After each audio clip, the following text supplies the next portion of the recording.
Selamat pagi, selamat siang Bapak Ibu dan teman-teman sekalian. Saya Sulistiawati Irianto, Wakil Ketua dari Tim 15 Protokol Perlindungan Anak dan Dewasa Rentan dari Kekerasan Seksual. Saya ditugasi untuk menjelaskan apa itu kekerasan seksual. Pada dasarnya ada dua unsur di dalam kekerasan seksual, yang apabila kedua unsur itu tidak ada, maka itu bukan kekerasan seksual. Pertama adalah ketiadaan konsen, persetujuan, kesukarelaan dari korban. Ketiadaan konsen itu artinya adalah pemaksaan, dan pemaksaan itu adalah kejahatan pidana. Kapankah ketiadaan konsen itu bisa diabaikan dalam tindakan kekerasan seksual?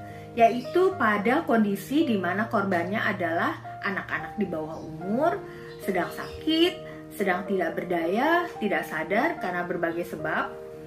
Dan apabila tindakan kekerasan seksual itu terjadi dalam situasi di mana korban dalam situasi tidak memiliki kebebasan untuk bicara, untuk mengambil tindakan, maka tetap kekerasan seksual harus dinyatakan ada.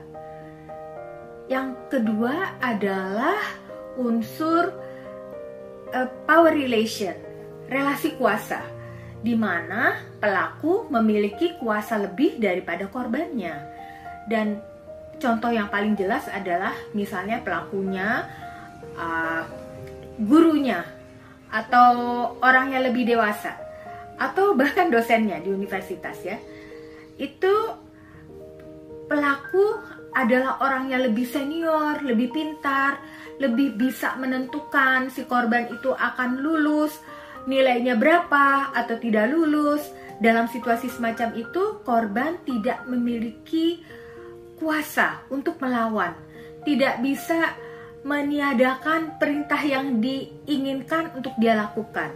Jadi dua unsur itu unsur yang penting di dalam tindakan kekerasan seksual. Apabila ingin dinyatakan apa itu kekerasan seksual, nah di protokol itu dirumuskan.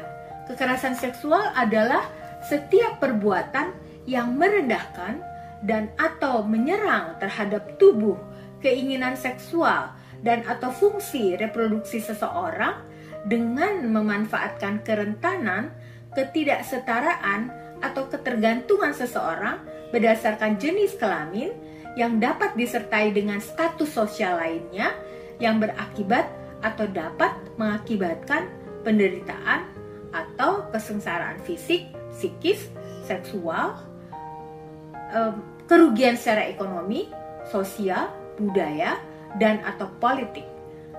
Kesemua kualifikasi tindakan di atas dilakukan dalam lingkungan pelayanan pastoral KAJ.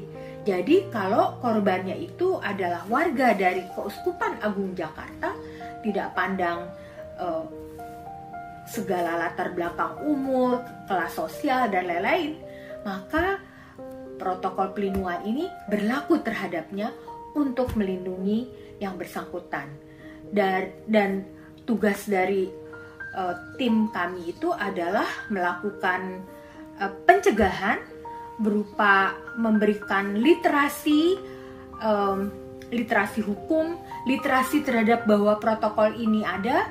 Bahkan secara nasional kita sudah punya undang-undang tindak pidana kekerasan seksual, dan bagi para mahasiswa di kampus, Civitas Akademika, dosen juga, kita sudah memiliki Permendikbud 30 2021 yang semuanya memastikan bahwa kekerasan seksual itu tidak boleh ada.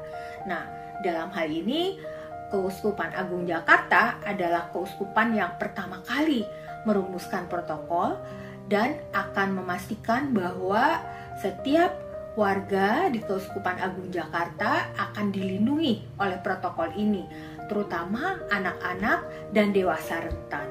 Dewasa rentan itu bisa siapa saja. Kerentanan itu bisa karena berbagai hal, karena status sosial, karena ketidakberdayaan yang lain. Saya berharap semoga protokol perlindungan anak dan dewasa rentan terhadap kekerasan seksual ini bisa dimanfaatkan dengan sebaik-baiknya oleh warga Keuskupan Agung Jakarta, oleh umat, Dengan demikian maka kita akan memulihkan kembali wibawa gereja, dan gereja akan menjadi ruang yang aman, tempat di mana kita bertemu dengan Tuhan dan bersosialisasi dengan sesama kita, mewujudkan cinta kasih Yesus Kristus.